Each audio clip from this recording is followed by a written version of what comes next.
We all search for that spark which fuels our desire to fully engage in our lives. We look for the courage to experience moments where we can come alive instead of watching life pass us by. You're listening to the Front Row Factor, leaving fear and insecurity behind by exploring stories of top performers that are living life in the front row. Get ready to stand up, step up, and live it up with your host, John Vroman.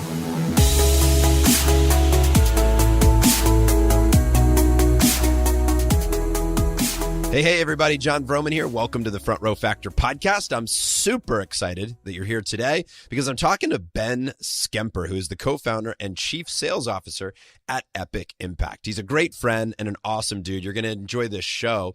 Ben has been a top 1% sales leader in every position that he has held. I've watched from afar. I've watched up close as he has crushed it in life in so many different ways. This guy is an overachiever, a lover of people, and has a real passion for seeing his epic clients, have thriving, impactful sales cultures. This is what he was born to do. Ben is the creator of the Epic Influence training system for sales and sales leadership. On this show, we talk about all sorts of stuff, as we always do. We talk about the traits of the top 1% of sales leaders. We talk about what it means to err on the side of epic, how to deal with rejection, strategies for something called pacing and leading. If you don't know what that is, we'll dig into that. And Ben's take on jealousy and how to deal with it. And that and so much more. So let's get to it. Enjoy the show with Ben Schemper. All right, we've got Ben Schemper on the line. What's up, dude? Hey, man. I'm doing great. How are you? Here's what I've never asked you. Am I saying your last name right? Great question. And you are. You're one of the only people who's ever asked that question who's actually, I think honestly, you might be the first person who's asked that question who was pronouncing it correctly. All right, good, man. Well, I just, I want to honor you and make sure I'm saying the name right. It's not Schemper. Schemper, not Schemper. Well, dude, thanks for joining us on the show. I'm super excited that you're here because I know that you bring a lot to the table. And today my voice is struggling a bit. So, dude, I'm going to ask all the questions and you're going to be able to share some brilliance with our front row community, which I know you're already connected to. You've got a lot of fans here today, but there's a lot of people who are learning about you for the first time. So I'm excited to dig into your world. Awesome. Excited to share, excited to be a part of your world and a part of your listeners' world for today. So thank you. Thanks, man. Well, let's kick it off with the highlight reel. What I'm looking for here, man, is give us the brag session, full rights. Tell us all that's good in your world right now. Awesome. So first off, I am super excited about the city I just moved to. Moved to San Francisco, just moved my business here. And me, my co-founders, my girlfriend, we're just having a blast. Like this is a great world city. So I'm just so grateful to be able to explore it, enjoy it, experience it. And it's a great place for business. There's so much exciting innovation happening in the city. And, with Epic Impact, we get to support that innovation with high performance sales culture. So I'm really excited about our clients. Like just today, I was talking to a virtual reality company and talking about how we can help them create like a virtual reality Disney World for a sales process. No way. Yeah, like really cool projects that I'm fired up about. I love my clients and my Epic Influencer program. It's essentially a mastermind, for lack of a better word. But just, I have a group of 30, they're all guys of young sales leaders that I call Epic Influencers. And I am just super excited about the opportunity to serve them, be a part of their lives and the cultures that they are growing and building. So yeah, that's, I guess, the short version of what I'm really excited about right now. That's the really short version. I know. I always wrestle with this. We were like, dude, give me what's good right now. And I feel like I only have two answers. I have like the 2-second answer, and then I have like the 2-hour answer. And I struggle with anything in between. And to give a little more context, like in the last 2 years, I've lived in 5 different cities, like Chicago, San Diego, Denver, Palm Springs, and now San Francisco. And so that's just really significant for me because we're planting here. And there's been a lot of discovery and exploration and seeing where we fit in the marketplace over the last 2.5 years. So like really, planting seeds here, planting roots is just, it's a sign of where I and Epic Impact is at in its journey. That's really cool. Yeah. So dude, let's spend a second on San Fran. Why that area? What is it that drew you there? I know some of the obvious ones, but what was it for you? It's just a melting pot of so many things that I'm passionate about, right? It's a place where I feel like I can live my front row. It's like we're a couple hours from Tahoe. I can go skiing.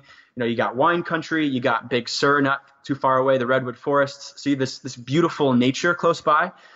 I'm a huge just fan of music. So there's so much great music that comes through the city. And the culture for business is it's so innovative. There's so much connection in this city. It's like everybody wants to refer you to each other. And it's, like you're really 2 degrees removed from the 10 most impactful companies that have been created in the last 10 years. Facebook, Apple, Google, LinkedIn, Salesforce, the list goes on. So, it's just, you're always meeting exciting people. There's always a wonderful surprise. That's cool. Is it a big live music scene there? Yeah. Uh-huh. Yeah, that's great. Lots of great street festivals with good shows, lots of good venues. So, dude, I got to say to the group who's listening today that you did something that was so cool. You sent me a text message and said, I love to connect through music. Here's a song that I think you'll dig. As a result of that, which we could tell people what that was the Polish Ambassador. I don't remember the name of the song, but do you remember which one you sent? Yeah, it's called Let the Rhythm Adjust. Yeah, so good. So I immediately became a big fan, and I downloaded the Polish Ambassador album and I started listening, and dude, I was just like, every time I turn that song on, every time I turn that music on, I think of you, and I think of what a great gift that is. And you think about, I've never contemplated the power of giving the gift of new music to somebody.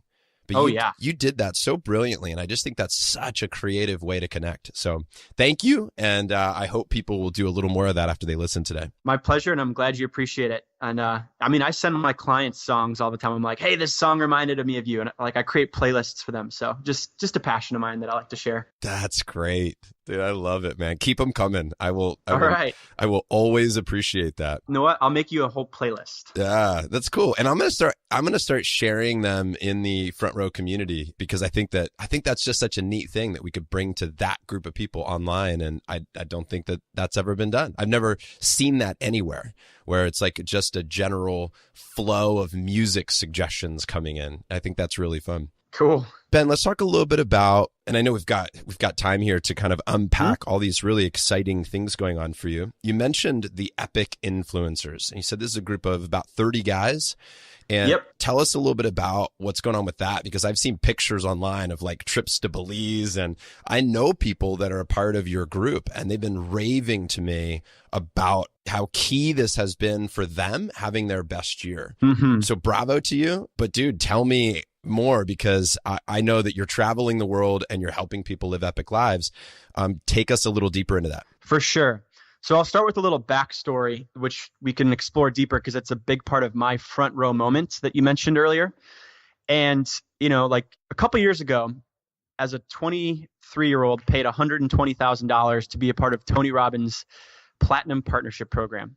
And one of the most transformational experiences of my life. You said you were 23? I was 23. Oh, wow. That's crazy. And there was a lot of amazing things I got from that program, especially the network. But the challenge with that network is most people were 20, 30, 40 years older than me. So right. There wasn't a lot of Generation Y individuals who were part of that program with me.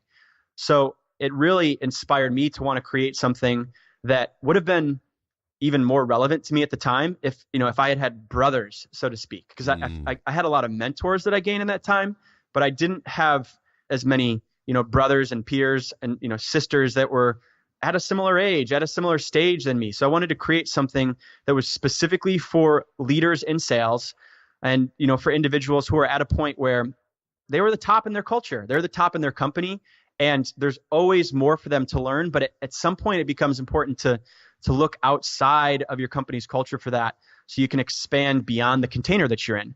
And, I wanted to create a program that would inspire people to do that and give them access to the most powerful sales, leadership, and influence training that I had been exposed to. And so it's really a program where, we do some really cool trips, like you mentioned, and the intention there is to, live a life where they are inspired in those moments to strive for their next level so they can continue to live that way, and be inspired that, like, honestly, if they died tomorrow on that trip, they would be grateful for, the experiences they were having.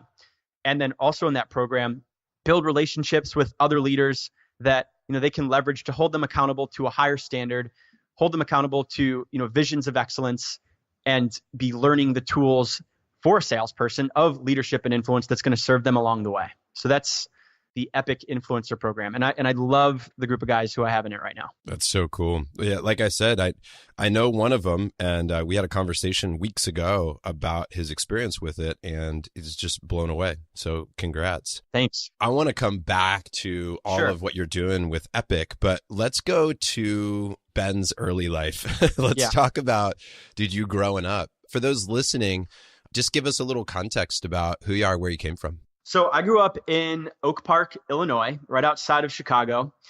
And I think what's relevant about my story as a kid to who I am today is, like, I've always been a salesperson, and I've always been passionate about getting other people excited about things that I really care about. I remember the first thing I ever sold, I was like 5 years old, and my mom was making me throw away toys for the first time. And I was like, no, these toys have value. I can't throw these away. And so I got my radio flyer wagon, and I put my toys and some of my brother's toys in the wagon. And I went door to door around my neighborhood selling my old toys and my brother's toys to housewives and, other people in the neighborhood. And when they would, like, when I'd leave their house, I'd be like, hey, do you have any toys that you don't use any longer? And I'd refill my wagon and I'd continue on. Stop, dude. That's great. Yeah. And then like, another funny story there is, like, in 5th grade, I had this realization that I had access to a resource that none of the other kids at my school did, which was a candy factory that was half a mile away from my house. And I went to school 30 minutes away from where I grew up. So it was Ferrara Pan Candy Factory, a factory that makes Sour Patch Kids, Swedish Fish, lemon heads, all the good stuff. And so growing up, like, as a kid, I could get a pound of candy from there for $1.50. So I ate a lot of sugar. Probably did some damage in my young years. Who knows? You're reversing it all now. It's cool. That's right. I truly am. At one point in 5th grade, I was like, wait a second. The other kids here don't have access to this. And I started making the rounds. I was like, who would be interested in buying some fresh Sour Patch Kids? How much would you pay? And I realized people would pay $5 for a pound, like 300% upside. I had a gold mine. So I took an order from my grade for 50 pounds of candy. No. Yeah. And my mom worked at the school, so I, like, transported it in the back of her car. And, like, that day there were kids running around with pounds of candy, eating all of it in school, which was hilarious. And I'm sure it was a pain in the ass for my teachers. So they told me that I had to stop selling candy. And if I didn't, that it was really interesting. They actually made me go through therapy and said that if I didn't stop selling candy, I'd become a drug dealer one day. So it was a big deal. I made like $300 in a day. Oh my gosh. I've always been a salesperson. Shaping the culture, guiding the entrepreneurial spirit of our youth. That's right. That's right. Oh man. That's a little window into who I was. Wow. That's great. What were you like in school? And let's say in high school, were you one of the cool kids? Were you struggling a bit? Did school come naturally to you? What were you like in high school? I was friends with the cool kids, but I wasn't in the inner circle. And I was friends with everybody. And I went to the same school with the same kids for 12 years in a row. So it was kind of like an interesting little family that I was a part of. But I remember in first grade, I had this experience where I wrote a story about changing the world. And there was this contest. It was like this storytelling contest. And the most popular kid in the class won, who had some dumb story. And I was so hurt, and I got made fun of for my story about changing the world. And that made me feel like an outsider. So I felt like I always had something to prove to the cool kids. Yeah. And it never felt like I was fully a part of that circle or wanted to be. I was really friends with everybody. Like, I did mock trial. I was in choir. I was in student council. I played soccer. You know, I did a whole lot, and I stayed connected to all the different aspects of my high school. Ben, what do you think is one of your greatest failures in life, and how has that helped you to become who you are today? One of my greatest failures. And we could define that failure as somebody would go, well, there are no failures, because if you learn from it, then it's a victory. So I would put that word out there as to define it as some time in your life when you might have struggled. sometime in your life when you might have felt that you at the time lost, but then you didn't lose the lesson? For sure. I mean, the one that comes to mind is when I first started coaching. And that really felt like a failure at first. I was really successful in my time at Cutco, was a top manager there, and I had an organization that was growing and growing quickly. And Ben, for people who don't have context around that, let's just tell them. Sure. Cutco is this knife company where Ben and I met years ago, and they do direct sales. There's a lot of Cutco listeners, I'm sure, but Sure. For those who aren't aware, I was a top manager there and like really had a lot of momentum. And I left all of that to essentially pursue my dream of coaching, training, speaking, not knowing exactly what that all entailed or what that all meant yet. And I thought like clients would be flocking to me based off of past accomplishments, but I learned the lesson that, people don't care about what you've done, that they care about what you can do for them and really caring about their problems and their challenges. And I didn't get that at first as I started my own coaching practice. And so there was about 6 months where, I was really struggling. I remember having to sell my Rolex, which was one of my proudest accomplishments from Cutco, like winning that award and having to sell that to pay for my rent and pay for my car payment. And then my car getting repossessed a month later because I couldn't make the next payment. And borrowing $5,000 from my dad and then investing it into a multi-level marketing company the next day that I'd quit the day afterwards. And just, having to pay for dates with my girlfriend with quarters. It was tough for those 6 months.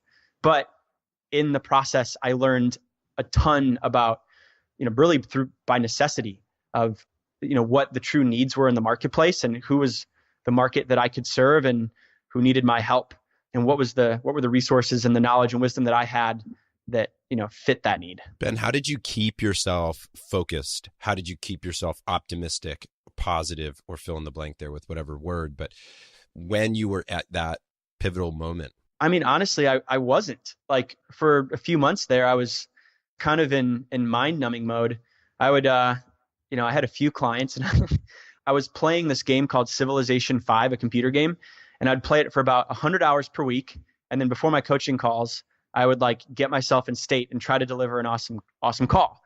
Honestly, I wasn't too optimistic at the time. And I remember the moment where it changed was my girlfriend and I took a trip to Zion National Park and we were climbing Angel's Landing. And I remember just walking up that essentially mountain and reconnecting to the beauty and the inspiration in nature and inside of me and that really sparking a recommitment to excellence and greatness. Tell us more about that. I want to spend a moment here. Sure. Tell us about that experience. What exactly is going through your mind and what questions are coming up or thoughts or affirmations? Yeah, I think what was really happening is I was allowing myself to feel into the true consequences of my behavior. I wasn't distracting myself through video games on that trip from my current reality. And it's something needed to change. And so, I felt the pain of the existence I was leading towards and the contrast between that and the inner greatness that I'd experienced in my past in the sales world, in the sales leadership world. And what I remember from that time was essentially reconnecting to the truth of past greatness through affirmations, essentially speaking out, the truths of hey, I've done things that other people in sales have never done before, can only dream of. I have wisdom about leadership through my results that is up there with the top 1%. I've gotten direct leadership from one of the best influencers in the world, Tony Robbins, and speaking those truths to myself and reconnecting to the gratitude of the gifts from my past gave me confidence to reinvest those and recommit to the investment of those resources into my future. What I think is so cool about it, Ben, is that you have this training, you have all these these resources available to you, but yet you can still run into a challenge there of keeping yourself on track and focused. I experienced the same thing 10 years ago, when I went through a pretty bad breakup, and I'd been through all the Tony trainings and running ultra marathons. I was super healthy. I was I wouldn't even put salad dressing on my salads. I was militant about my progression in life. And then the breakup came. And dude, I went crazy. Like I started drinking every night. And I went from like no fun John to how some people would say it to like the most fun person on the planet. And that was the way I was dealing with the pain. I was trying to deal with the pain by partying. And I had all these tools. And I remember somebody said to me one time, they're like, don't you have all these Tony Robbins tools that you could use? I was like, yeah, I'm just not choosing to use them right now. But it's just what's so powerful. And I think this is a testament to your epic group, your epic influencers. And the idea of a mastermind is the importance of peer group, the importance of accountability, the importance of continuing to progress, and that not just resting on what we learned yesterday, but applying it today and learning something new today and being excited about that each day. I think that's just so key. For sure. Yeah, I really resonate with that. Ben, we talk about people's back row to front row moment of life. People have many of these where they stepped up in a big way. Right. Would you say that was one of your back row to front row moments of life, one of your most significant, or are there others that come to mind right now as we talk about that? That's definitely one of the most significant. And the other really significant one is about 18 months prior to that, which is when I joined that Tony Robbins program. And so a little more backstory, like with Cutco, my first 3 years at that company were really explosive. It's like my first month on the job, I was the number one rep, at least in my region, if not the company, in that first month on the job. The next year, I was the number 3, like new manager or new branch manager in the company. My third year, we broke the all-time week record for sales, month record for sales, and campaign record for sales in an office. And so I was, high flying. And the next 3 years, I kind of resisted growth. I resisted mastery and expected future results to come from past success. And so the way I see it, those 3 years, I took steps backwards. My business decreased from 1 year to the next. And I was really, for those, 3 or 4 years living this life I was really confused. I was like, why am I not breaking records like I used to? Like, this isn't fair. Like, past success should equal future success. And I didn't see that much more room for me to grow. I was more concerned with proving my greatness to others than exploring my potential for myself. Wow. And I went to my first Tony Robbins event, and I kind of went there like, I don't need this, like this Tony Robbins, bull crap, like get people to jump up and down, scream. And like, I don't need any of that motivation crap. Right. I'm good. I can motivate myself. That was me too. Right. Yeah. Who could be able to help me? Right. And I just had an awakening at that event. I just saw a level of influence embodied by Tony that showed me that, there were 100 other levels for me to master. I, got in an environment that was energizing and showed me really showed me that I had a lot of room to grow as a trainer. I was like, wow, him creating this experience makes me look like an ant, which was so inspiring and exciting to me because I was reawakened to my opportunity for mastery. And, that investment to join that program, which, by the way, like at the time I had $5,000 in the bank. So it wasn't like I was rolling in the dough, but it was really a commitment to, I'm going to do whatever it takes to explore my full greatness. And this program's a part of it. Then I'm going to find a way. I'm going to break records again. Like, I'm in sales. I know how to sell a lot. With the right purpose, I know I can make this happen. And so that was really a commitment to a new standard for myself that, I haven't always lived by, but it's like once you go that far, you can't go back.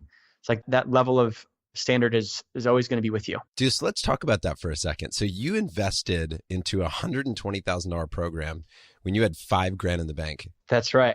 That's so great, man. That's just so classic. But here's the thing.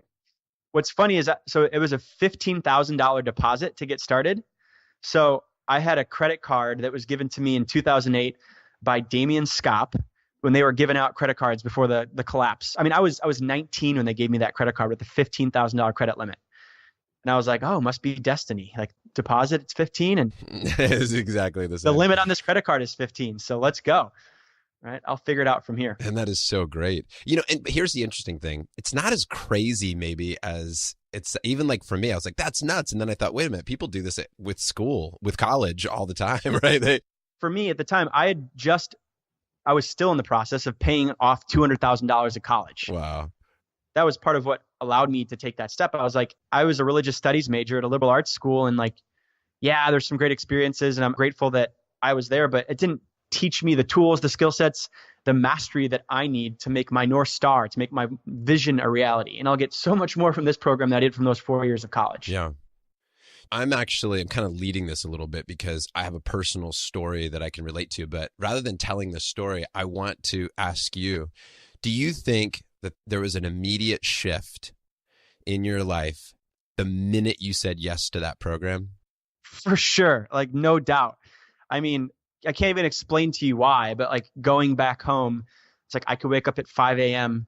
for the next 12 months with no problem, no question. It's just, there was this commitment. It was this moment of no return, of absolute alignment with that decision. Yeah. And whatever's required to make it a good one. I think that first, I believe that when people make the decision to invest in themselves, the big change happens the minute they decide they're worth the investment. Yeah. That's a big shift.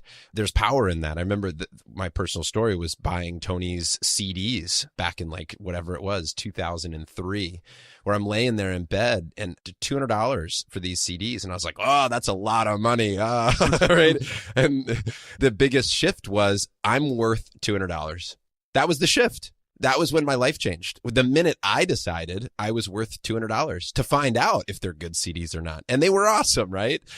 Which led to more. And then it led to a $10,000 investment, which I came back and some of my friends were like, you have lost your damn mind. Yeah. What are you doing?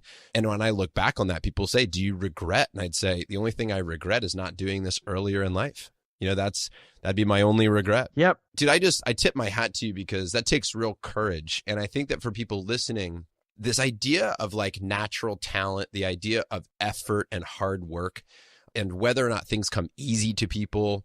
And sometimes we look at people and what they've created and we're like, oh, look at Ben, look at his website, look at these adventures. He's just a sales genius. I wish I was gifted with those sales, with that gift of being a sales leader and understanding this the way you do, but you've invested heavily and you've worked really hard at your craft. That's one of the biggest things I teach to the epic influencers is one of the most important decisions that we make is who we allow ourselves to be influenced by.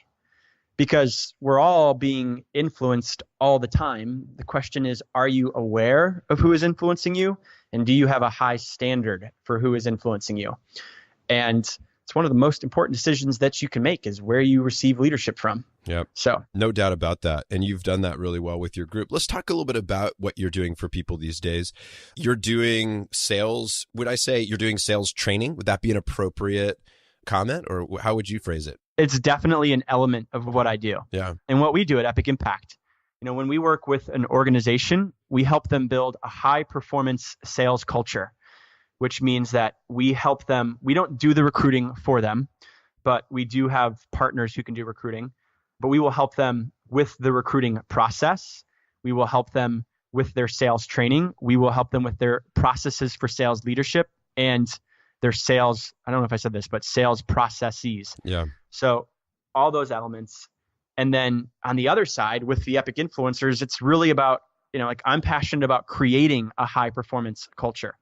So that program is really about creating an environment that has systems, has processes, has an education to it, but even more important is an environment of excellence for those individuals. 100%.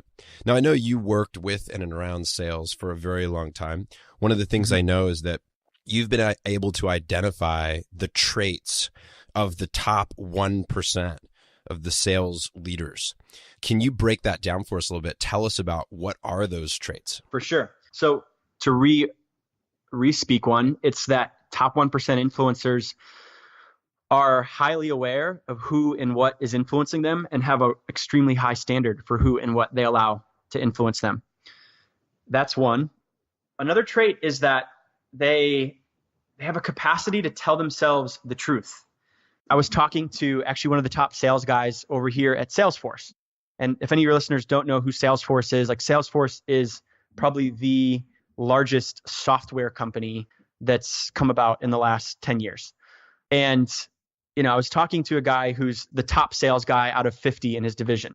And, I was asking him like, hey, like on a scale of 1 to 10, how much of your potential are you tapping into? Which is a question that I ask a lot of people when I'm networking, or if I'm doing an exploratory call with them, or if I'm coaching them.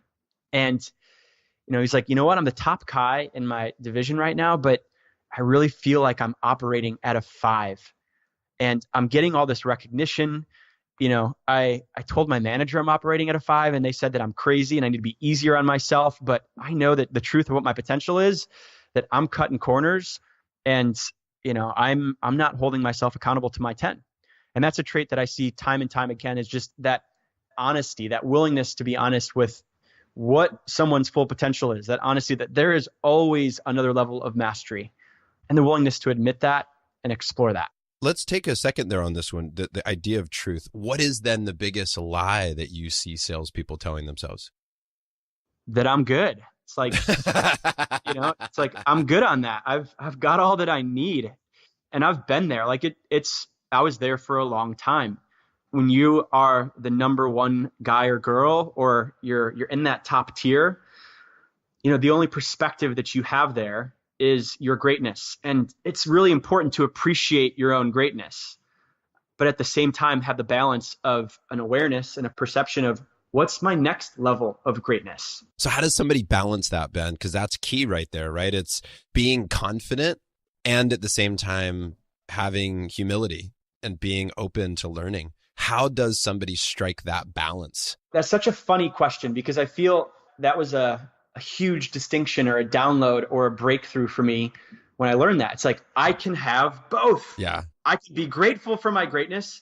Like, it doesn't have to be the or. Yeah. It's like, I'm grateful for my greatness, or I have a lot of room to grow. It can't be one or both. Sure. But it can be, right? It's like the power of the and. Yep. Just be both, right? Yeah. What types of accountability systems do you have in your life, or do you provide or suggest for salespeople, or for anybody listening for that matter, to have, a tripwire set up so that if something happens, they know that they're going too far one way or the other? Does that go back to environment and peers? For sure. I mean, for me, one of the best tripwire I have there is the 2 awesome men I've chosen to have as co-founders, because it's a top value and it's a practice of ours. We are routinely reflecting what we see in each other, like our greatness to each other. So like we will regularly have meetings where we sit down, and what's on the agenda is to tell each other what we love about each other, what is so great about each other, and also to hold each other accountable to a standard of truth of what our next level is. It's like both and. And so, who you surround yourself with, and being willing to have that conversation, it's funny. Like, I feel like you are someone that I really see as an expert of gratitude, right? And of course we could all grow, right, in our capacity for it. But it's scary sometimes to like appreciate someone authentically and fully, and tell someone what you love about them. But, we do that regularly. I do that to the point where I think people are thinking I'm hitting on them constantly. That's right. Men and women. It doesn't matter who they are. It's like, that guy really loves me. He just really, really appreciates me. That's like when you're doing it enough. That's right. Yeah. I'll never forget, man. Funny story. So my wife is from Siberia, which I think and yeah, she's awesome. My mother-in-law lives here 6 months out of the year. And I remember one of the first times that she came over, I was talking to somebody in line at a store somewhere, and I was just being really nice. I was just being myself. That was it. And my wife's mother-in-law kind of tapped her on the shoulder, and she's like, "Look at him flirting with that girl over there." And my wife was like, "Mom, you don't understand John. Like, he is that way with every single person. It would be the 18-year-old, the 65-year-old, the 42-year-old, men, women, children, everybody. It's just John's just that way." And man, I've worked at that. But, I'll tell you something else, that I almost stopped doing that because I listened to people that were like, I have one person that told my wife, she goes, "I don't like John." And she goes, "Why? Why don't you like John?" She goes, "He's too nice. I don't believe him. He's fake. It's just, you can't be that nice." And I almost stopped that, I literally, it hurts so bad because I'm such a connector and I love people so much that didn't want that to show up. I didn't want people to dislike me. So I was like, I checked in. I was like, maybe I'm being too nice. Maybe. And I think that, of course, you're always playing with those balances in life about how you come across to others. But if I'm going to err on one side, I'm going to err on the side of gratitude and appreciation and loving on people. Totally love that share there from you. And like, I call that like erring on the side of epic. And like when someone's saying that you're crazy or you're radical, like that's just being epic. That's being outside the culture, outside the norm, right? And rather than have balance, I'd rather lean towards epic, radical, crazy than lean towards normal. 100%. Hey, you're doing it, man. Congrats. You're doing it. I'm doing my best. Tell me a little bit about rejection or failure or whatever terms you might use to describe these. But obviously, for anybody who's in sales that's listening and people that appreciate what sales folks go through, dude, how do you coach people through the dealing with the rejection that's just inevitable in a line of sales? Yeah, I mean, first off, it's just like one of the things that I share with the salespeople that I lead is it's okay to be upset by rejection. It's okay to feel that emotion. And in the sales culture, there's oftentimes a desire to, suppress or repress that emotion. And like, it does suck to get rejected. That's the first one, which is just when I find that I allow myself to feel the suckiness of that, like I get it over with. And now I can allow a new emotion to emerge. And that's one of the things that I teach to my guys. And then what I talk to my guys about all the time is where is their focus? And in a rejection or in a failure, right? There's the failure, there's the challenge itself, and there's also the opportunity that's on the other side.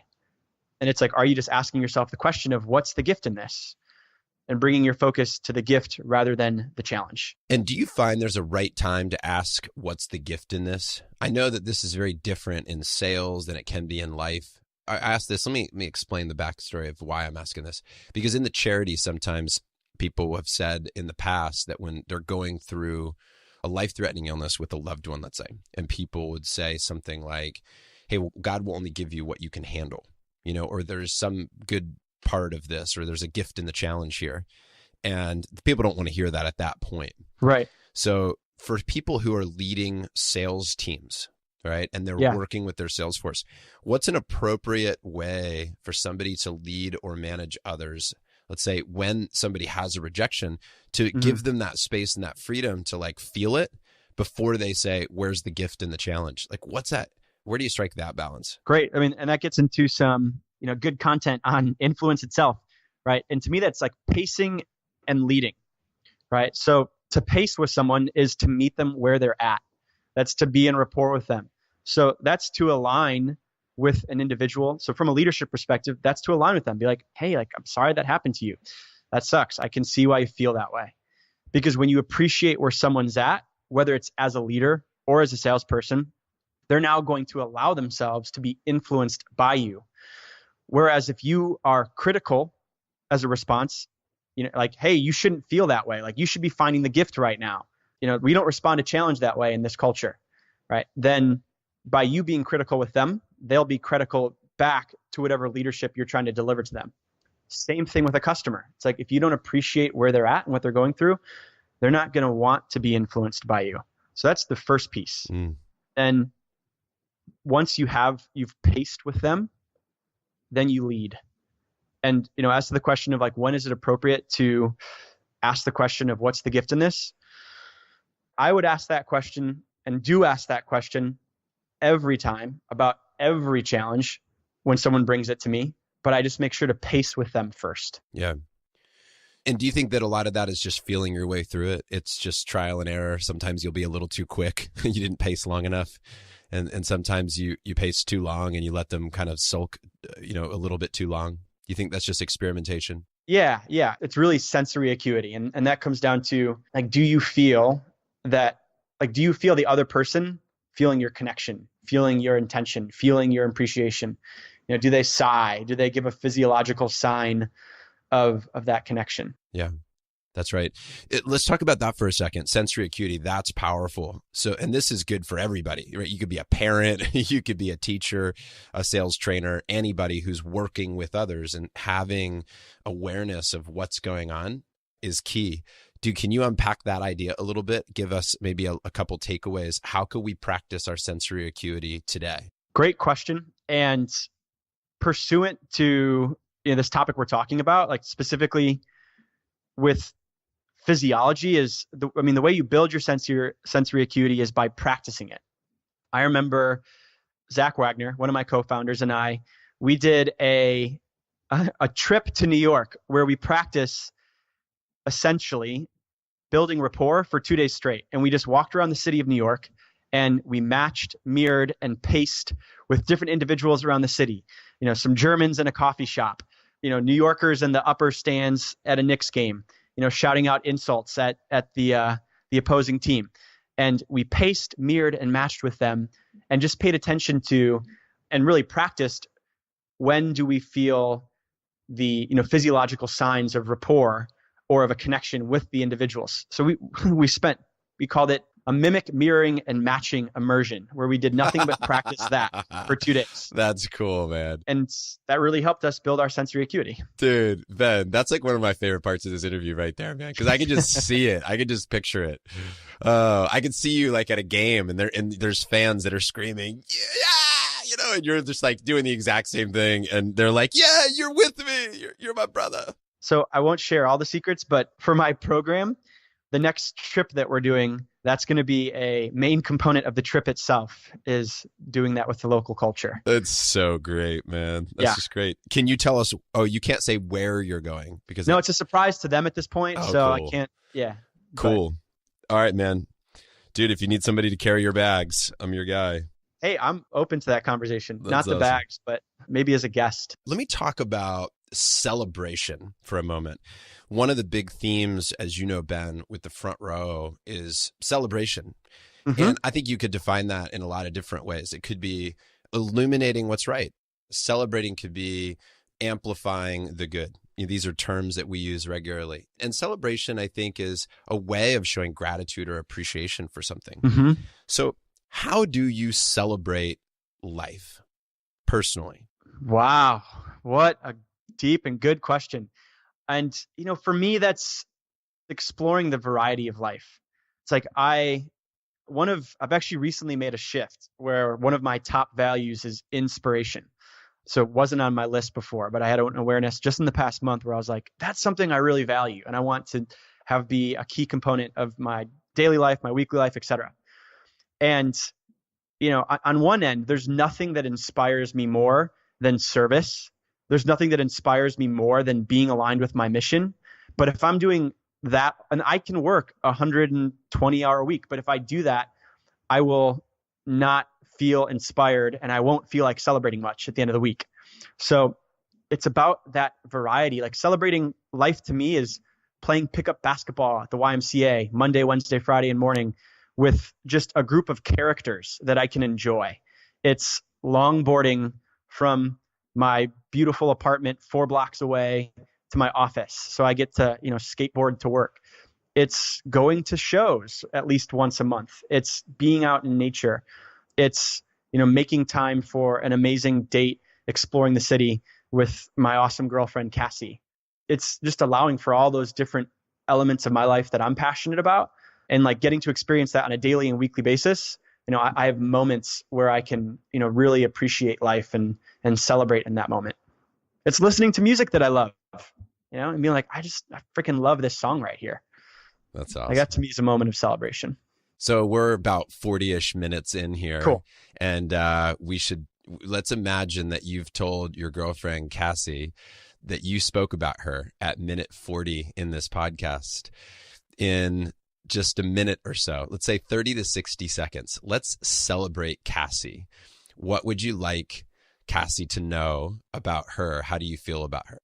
Oh, she's amazing. And she's amazing because like for me, like me wanting to be so epic, I know it's extremely difficult to be in a relationship with me at times because my ideas are radical. The decisions I make are radical.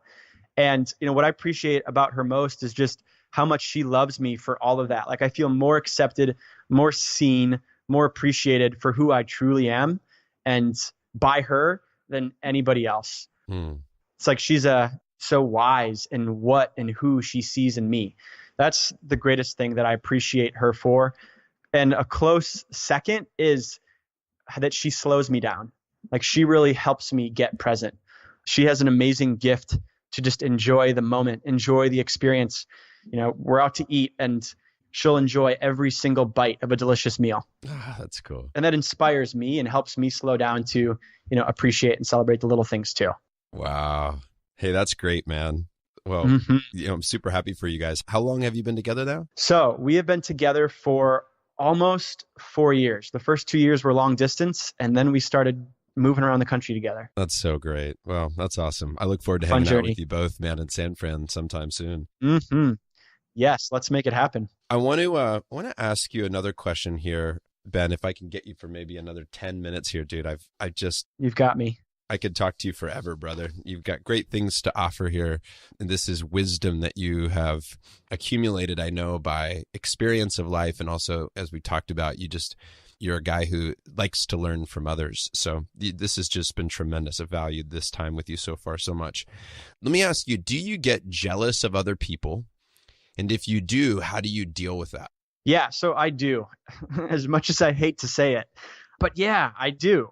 And the way that I honestly deal with that best is just to eliminate distraction, right? And it's like, if I realize that someone is making me feel the emotions of jealousy, it's like, is there something for me to learn from this person? And if so, how do I have to reframe their influence so that I can be gaining from their influence and be inspired by them as opposed to jealous?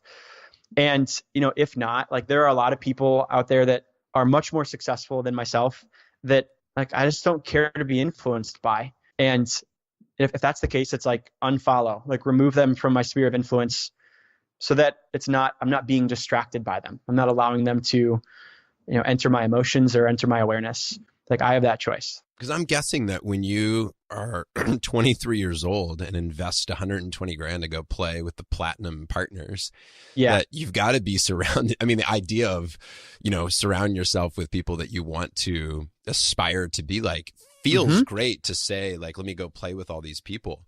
And I'm sure that there's just a ton of good that comes of that. There's also probably this idea of looking around saying, oh my gosh, look at all of what I don't have or possess or whatever right. You would fill in the blanks there, right? For sure. And like, one of the biggest lessons for me there was, like, that was a hard part about that year. And there were some great mentors and leaders and friends that I have that I will cherish to the day that I die from that experience. But I also, came to that group from a place of not feeling like I had a lot to offer.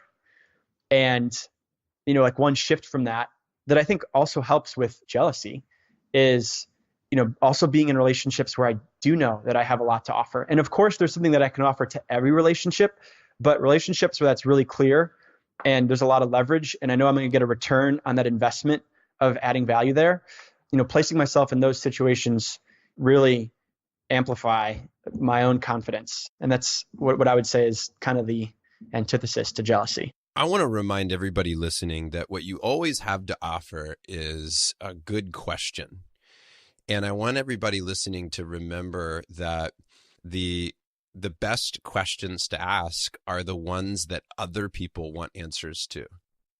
So you can be of great value to somebody when you ask anybody at any level a question where they say, that's a really great question, because you've given them that gift of being able to think about something that's really important. For sure. Right. That's actually one of the things that I don't talk about it the same way you do, but it's really important for the leaders that I lead and for the salespeople that I lead to ask questions that other people aren't willing to. Have the courage to ask the scary question, ask the important, meaningful question. And when you go there, you become more influential. What's the question, Ben, that you don't want people to ask you right now? Wow. And in your brain, you're going, I know it's coming next from John. That's right. What's the question I don't want people to ask me right now? I don't want people to ask me the question of what's the question I don't want them to ask me right now. That's right. I'll give you a pass on that one. I've never thrown that one out to a guest, but I might include that down the road. That's a fun one. Yeah. I'd have to put some time into that. Yeah, man. Well, dude, we can always come back to it. Dude, I got a couple more questions here for you if you want to come back to it. If it pops up, I'll let you know. Tell me what you think about death. How do you process it? What are your thoughts about it? These are the hard-hitting questions. I love it. I try not to think too much about death, and not because I'm afraid of it. Like, to me, it's like death is a part of life. It'll come at some point. It's something to be accepted. And, the way that I see death is it's like leverage on myself to appreciate what's in front of me even further. It's like a reason to celebrate rather than something to dread and be afraid of. And that's where most of my thoughts about death are. What are two values that your parents instilled in you growing up that you're extremely grateful for? So my parents used to always tell me, leave it better than you found it. And that has always stuck with me. One of my other top values is leadership. And to me, leadership is leaving it better than you found it. So that was something that was really instilled in me by my parents. And then another, I'd say, is truth. And that was instilled into me by my grandmother, my grandma, Gerrietta Schemper. And as a kid, I didn't understand it. And I used to resent it because she was like, make sure you tell the truth. Always tell the truth. Are you telling the truth right now? And she just used to always harp on it. And she would like catch me in the littlest fibs, the littlest lies. And at the time, I felt like she was just, being really annoying as a grandmother. But I'm grateful that I started to listen in her later years. Because I've just found so much value in valuing the truth and being real, just being really honest, vulnerable, and authentic. And that's something that I don't know if that's the intention that she had. I'm sure that was a huge part of it, but it's the meaning that I've received from her telling me that over and over and over and over again. Tell the truth, tell the truth, tell the truth. It's interesting because I remember one of the first times meeting you, Ben, that my gut reaction, if I had to, give it a word of how I felt about you, was honest. Like that was just, if I was to describe the emotion that I felt in your presence, was that this guy's honest. I don't know why. I don't know if there's anything in particular that you said. It was just a feeling that I experienced. So for whatever that's worth, I think it's very congruent with how you show up in the world. I feel that way. What is a book or a documentary that you think should be mandatory for all humans to experience? Geez, there's a lot. Mandatory for all humans experience. I like that frame to the question. Guns, Germs, and Steel is a tremendous book. Have you ever heard of that? No. It basically explains, systems of power and relationships to power that explain why the world is the way it is today.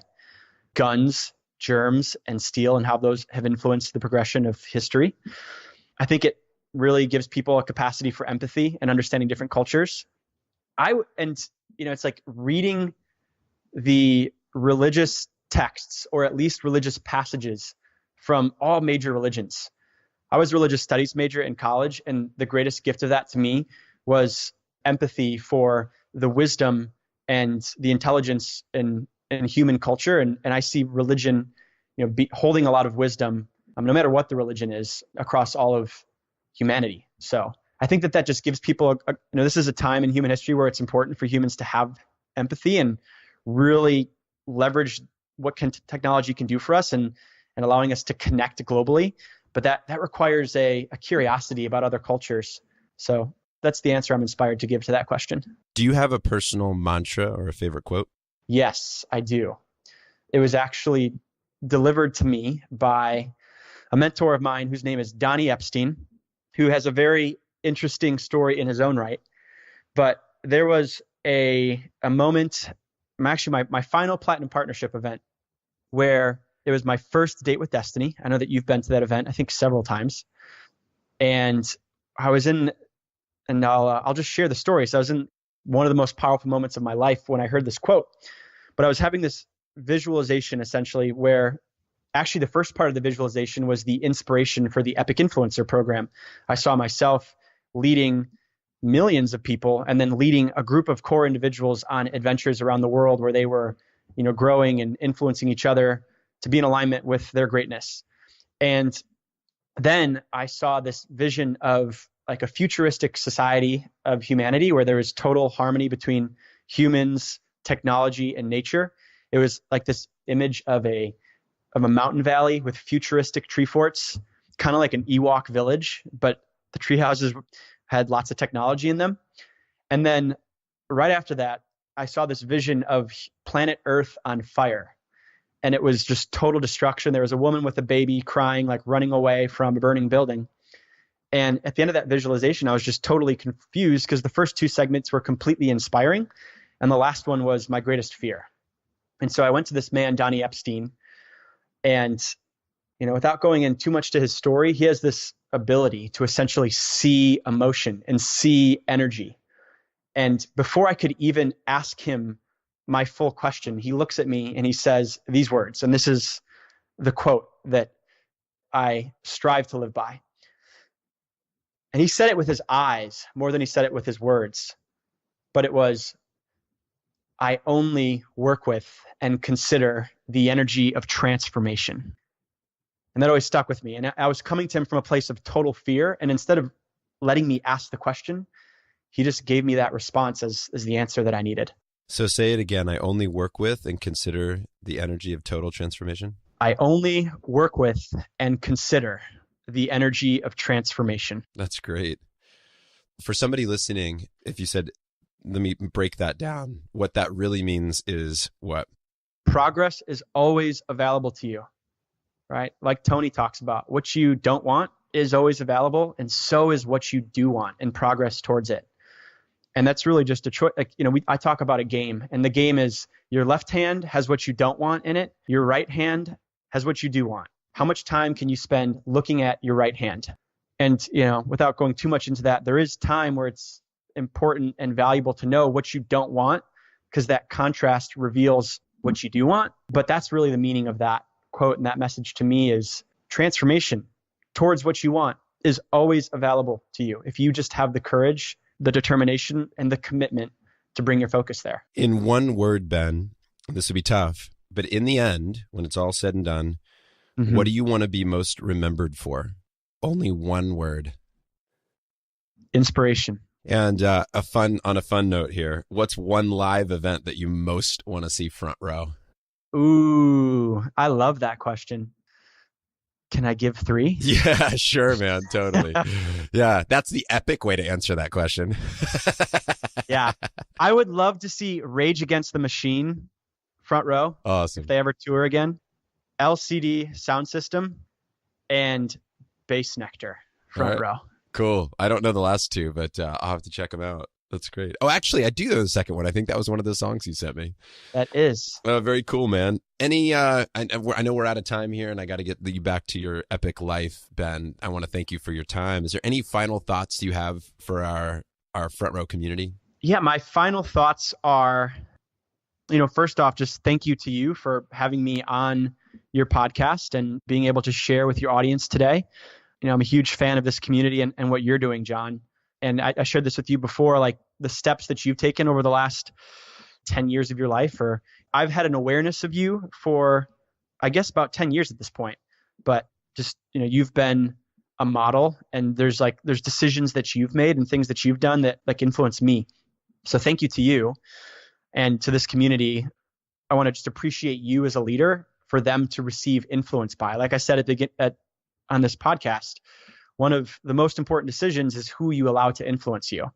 And I'm grateful that I'm influenced by you, John, in different ways. And I would encourage everybody on this podcast to continue to allow themselves to be influenced by you as well. Oh, thank you, brother. I appreciate that. Where do people track you down online? You can connect with me on LinkedIn. You can go to epicimpact.com. And just in case you asked that question, we created an epicimpact.com/front row landing page. So if anybody wants to get on our newsletter, they can. Awesome. We'll link to that in the show notes, epicimpact.com/front row. Everybody go there, check it out, and you will not be sad that you did. Ben, I want to take a moment to celebrate you, my friend, and I want to celebrate your life up until this point, what you've done, who you've been, and the impact that, and I say that intentionally, the impact that you've had on so many, including myself. So I appreciate you very much for being an honest, authentic, leader who really opened up today. Dude, thanks for being so vulnerable and sharing. I believe, dude, that you, because of who you are, you're making a difference in the world and shaping it in a way that my kids will grow up in a better place because of you. I mean, dude, just the things you stand for, how you walk your talk, that to me is truly inspiring. And so thank you for being a guy who, in the end, for sure, that word will resonate with me of how inspiring you've been. And I know that that will echo on for an eternity. So hats off to you, brother. Thank you. Big hug from New Jersey. Can't wait to travel and adventure with you down the road. Appreciate it, John. And I look forward to the same. All right, man. Cheers. That wraps up our show for today. Make sure to check out epicimpact.com/front row. That's epicimpact.com/front row. Make sure to also check out Ben's encore episode, which is coming up in just a couple days. That's questions from you in the Front Row community directly to our guest. You can get to our community online by going to frontrowfriends.com, request access to the group, and join a fantastic community of like-minded individuals who want to live life in the front row. Energized, excited, connected. You know, the most important question we have to ask ourselves in our life is who's in our front row? I mean, who are the relationships we're closest to? And this is a group of people who love to share, they love to support, and they love to live in a way that's inspiring. So make sure to join us there. Also, make sure to share this episode with somebody that you know would appreciate it and get value from it. Perhaps somebody in your life that's in sales or sales leadership. Send this along with a note that says, I thought you would enjoy this. And, you know, one of the greatest gifts that we can give is a connection to a new resource, a new person, new ideas, new strategies to help them live a great life. Hey, many of you have been asking about our live events.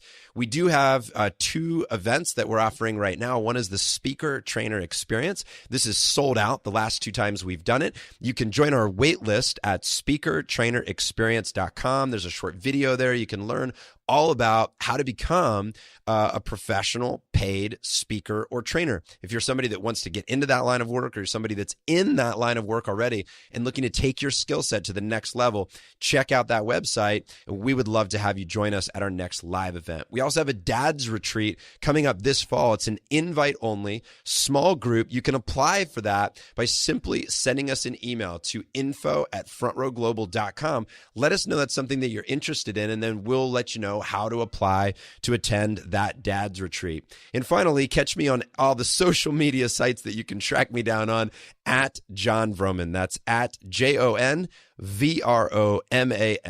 That's it for today, everybody. Thanks for listening. I'll talk to you next week or on the next show. Cheers. That's all for this episode of The Front Row Factor. To discover more simple and effective ways to lead a fearless front row life, visit frontrowfactor.com and subscribe to John's 4 Minutes in the Front Row, where he shares quick stories from real-life experiences. Thanks again for joining us today. We hope our show inspires you to live big, give big, and experience life to the fullest. See you next week on The Front Row Factor.